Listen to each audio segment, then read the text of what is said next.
When you started and dove into the character of number 6, were you ever afraid that she was only ever going to be one-dimensional and that you would never get the opportunity to show a different side of yourself? Absolutely. Not so much in the miniseries, but when the first season started and it was all head 6. Right. And even halfway through the second season was all head 6. I was getting so tired of the shtick, I called it, of, you know, it's funny for a while if nobody else can see her, but only James. But it was everybody else reacting to it, not me. Like, I just got to be sultry and whatever and very one note. Mm-hmm. And I was getting very disillusioned with it. And then the Pegasus episodes happened. Well, not to mention your hair fucking fell out of your head. It did. During those Pegasus episodes, that was because your hair was being bleached that white color every 10 days. Every 10 days with a needle nose applicator. They dyed it for the miniseries, and then I dyed it back in between to do a different role, and then between seasons. And then dyed it back for the first season. I said when we came back for the first season, can we use a wig? And they said, absolutely not. So every 10 days, because my hair is naturally quite dark, and so it would show. Yeah. And then between first season and second season, I dyed it dark to do a movie with Billy Zane. Mm-hmm. And I went back, and again I asked, and they said no. And they insisted to dye it, and it just was straw at that point. Yeah. And it just kept falling. If you look at the first episodes, like the first half of the season of season 2, it's like it gets shorter and thinner and shorter and thinner, and you start to being able to see through, like, you know, around my neck. And then just one day, it just after the dye job application, the next morning I brushed my hair, and I didn't even brush my hair. I just went to set, and Gerald, the hairstylist, he put a brush through my hair, and it just went and half of it fell off, and they had to overnight a wig. Yeah, and so just so people know, like, a good wig is like 10 grand. It's 10 grand. I mean, my wigs from Star Wars are so expensive. Yeah, and there's like so many of them. And then we get in the resurrection tub, and that goo was so thick that it ripped the lace of the wig, and they had to get another one. Serves them right. They should have done it from the very beginning. So you finally get to do your Pegasus episodes, and you knocked it out of the park. It was absolutely... What was that character's name? Gina. Gina Invier. That's Invier. That's right. I knew there was a V in there. She was absolutely amazing. Your performance was so real and broken and just amazing. What in those scenes, where did you pull that from? Where did that come from?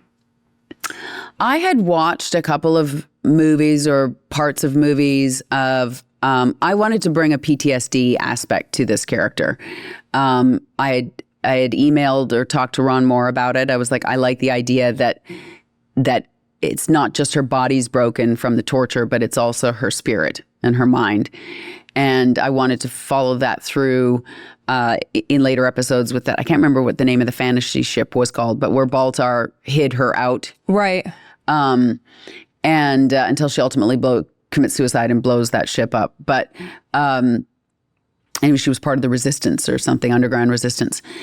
And he said, okay, go with it. And so I had done some research on PTSD from military, from rape, from victims of violence. And then I just kind of tried to bring some of that into this character, because I thought it was interesting that these robots could have, we knew at this point they had memory, and they were retaining their memories when they downloaded to a new body. And we hadn't done the downloaded episode yet, but I mean, I guess at least in my mind they could have memories, and I wanted to make her different. I had already done Shelley Godfrey in the first season. That's right, Shelley. And I wanted to I made her a little bit more prim and proper. And, I thought if this sultry person comes in, she's not going to be taken seriously. So we put eyeglasses on, but also that was part of the script so that they could be left on the console table and Eddie finds them. The Admiral finds them. But I made her walk more proper, and, you know, we had her in a more proper suit and everything. And so I'd already kind of introduced this idea of, and I remember talking to Ron at the time about that too. Can I make her, you know, they had done the clothes and the glasses, and I was like, can I make her more proper and have her speak more proper? Because you really wanted to make these characters different. And I was always so envious of the Cylons because you guys got to play other people.